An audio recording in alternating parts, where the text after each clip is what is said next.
From Dallas, Texas, the flash, apparently official, President Kennedy died at 1 p.m. Central Standard Time, 2 o'clock Eastern Standard Time, some 38 minutes ago.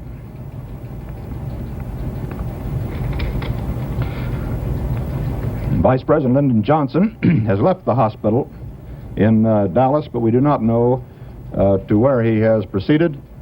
Presumably, he will be taking the oath of office shortly and become the 36th President of the United States. When Americans first learned of President John F. Kennedy's assassination, they were told a simple story, that a lone gunman named Lee Harvey Oswald had acted entirely on his own. But by the 1970s, public trust in that narrative had collapsed. The Watergate scandal and the release of shocking revelations about CIA and FBI misconduct gave rise to a new investigation, the Church Committee. Led by Senator Frank Church, this Senate inquiry was tasked with uncovering how far U.S. intelligence agencies had gone in their secret operations during the Cold War. What they found rattled Washington to its core.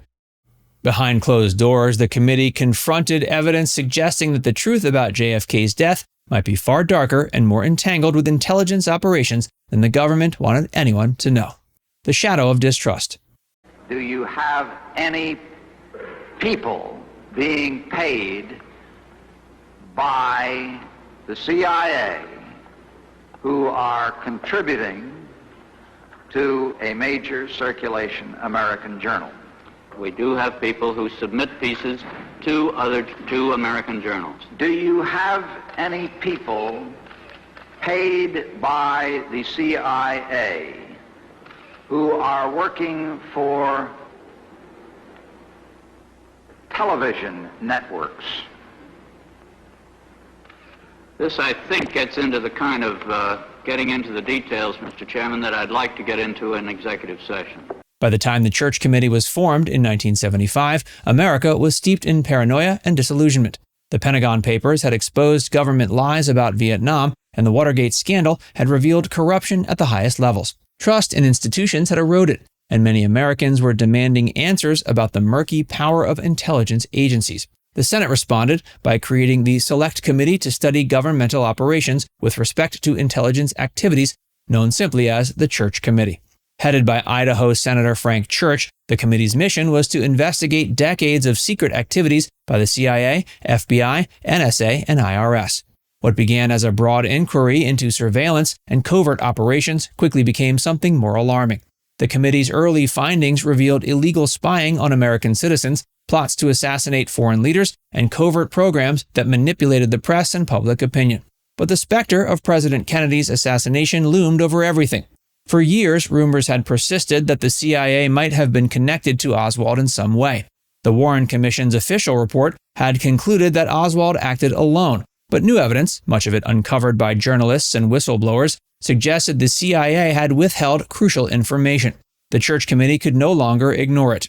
As the hearings went deeper, they stumbled into territory that could shake the foundation of the entire government. The possibility that U.S. intelligence agencies had either known about, enabled, or covered up elements of the assassination.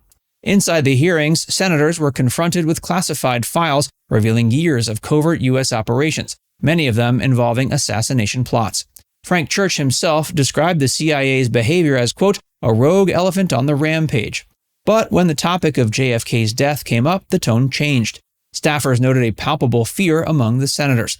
If they pursued the trail too far, they risked unearthing secrets that could permanently damage the credibility of the U.S. government. The CIA's hidden files. Cover planning should include provision for blaming Soviets or Czechs in case of blow. Should have phony 201 file to backstop this. All documents therein forged and backdated. Should look like a counter-espionage file. Okay, so there are some 201 files that are now public, but back when this was written, the idea that any of these things would even become known to Congress, never mind the public, was a little bit far-fetched. And so it's fascinating that within the CIA's own filing system, the idea of forging and backdating documents in order to cover tracks was part of the initial planning of the operation. And the Church Committee's inquiry revealed something deeply troubling. The CIA had deliberately withheld key information from the Warren Commission, the original body investigating Kennedy's assassination. Among the most shocking discoveries was that the CIA had been running extensive plots to assassinate foreign leaders, operations that mirrored the very scenario the American public had been told was impossible. The committee uncovered records of CIA involvement in efforts to kill Fidel Castro, Rafael Trujillo, and Patrice Lumumba. These plots involved hitmen, mafia figures, and covert funding channels. To investigators, the parallels to Oswald's story were chilling.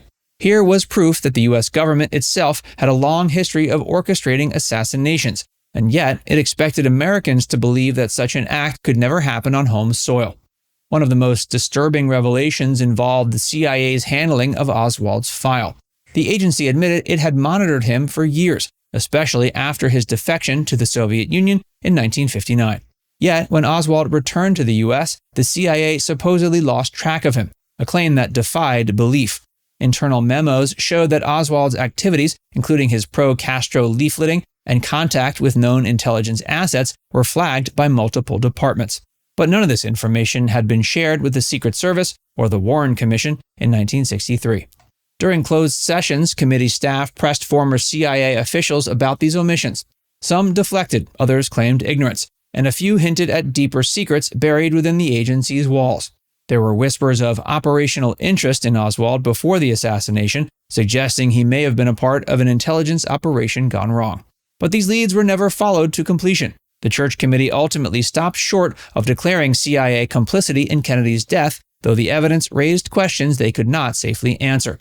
Senator Richard Schweiker, who later served on a related subcommittee, stated bluntly that the CIA and FBI's failure to share intelligence on Oswald, quote, bordered on criminal negligence. Privately, some members of the committee went further. They believed the agencies had deliberately misled investigators to conceal deeper operations involving Cuba, organized crime, and covert Cold War tactics that spiraled out of control. The Mafia Connection. There are some very important witnesses who simply have not been interrogated fully on this matter. The subcommittee was unable to do it in the time available. And there are important leads that were uncovered in the investigation that clearly need to be followed up. This report documents the failures of the U.S. intelligence establishment in their investigation of President Kennedy's assassination and their cover-up to the Warren Commission. The Church Committee's findings also reignited one of the most controversial threads in the conspiracy, the alleged role of organized crime. The CIA's admitted collaboration with the Mafia in attempts to assassinate Castro added a sinister dimension. According to testimony, CIA officials had recruited mobsters like Sam Giancana and Santo Trafficante Jr., both known adversaries of the Kennedy administration, to help execute plots against Castro. At the same time, Robert F. Kennedy, as Attorney General, was waging an aggressive campaign against organized crime, directly targeting these figures. The contradiction was staggering. One branch of the U.S. government was trying to imprison the Mafia, while another was secretly partnering with it. When JFK was assassinated in Dallas, many of these mobsters had both motive and means. The Church Committee could not ignore that connection. In closed-door sessions, they reviewed memos and cables that suggested the CIA had maintained close contact with individuals later linked to the assassination investigation. Though no direct proof tied them to the event, the overlap between intelligence operations and criminal networks was undeniable. Assassination programs and the executive action files. As the Church Committee dug deeper, it stumbled upon an even darker secret, a covert CIA program codenamed Executive Action. The program was designed to develop techniques and assets capable of assassinating foreign leaders under the guise of national security. It included plans to use poison, staged accidents, and covert operatives to eliminate perceived threats around the world. The parallels to JFK's death were impossible to ignore. A president killed in broad daylight, a confused suspect shot days later, and a chain of conflicting intelligence reports, it all resembled the very tactics the CIA had honed abroad. Some staffers privately speculated that Kennedy himself had been targeted through a similar mechanism, possibly by factions within the intelligence community who opposed his foreign policy toward Cuba and the Soviet Union. Senator Church was deeply disturbed by what the committee uncovered. He famously warned that the intelligence agencies had grown so powerful they could, quote, create a loyal tyranny if unchecked. But when it came to tying any of these programs directly to Dallas, the committee hesitated. Their official report carefully sidestepped definitive conclusions about CIA involvement. What they couldn't say.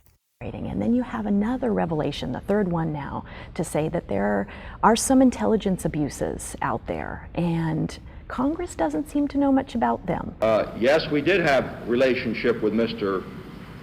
Ruby, and between March 11th, 59, October 2nd, 59, some 8-9 occasions, he acted as our informant or something to that effect. Now, who said that? Who said that at the time of the Warren Commission report? Did anybody ever imply that Jack Ruby was a confidential informer for the FBI? Nobody breathed that. That was classified. In the end, the Church Committee's public findings painted a picture of overreach, deception, and corruption within America's intelligence apparatus. But their most disturbing discoveries never made it into the official record. Behind closed doors, members acknowledged that too many witnesses had died, too many files were missing, and too many agencies refused to cooperate. Some senators feared that pushing further could trigger a constitutional crisis. Frank Church himself became cautious about what was revealed publicly. He understood that exposing the full extent of CIA activities could destabilize the country at a moment when faith in government was already shattered. The committee released damning reports about surveillance and assassination plots abroad, but remained deliberately vague about potential links to Kennedy's death. In private, several members admitted they believed there had been a cover-up, though they stopped short of naming culprits. Now it's time to hear from you. Do you think the Church Committee held back the full truth about what they found, or were they simply unable to uncover the evidence that could have changed history? Let us know your thoughts in the comments section below.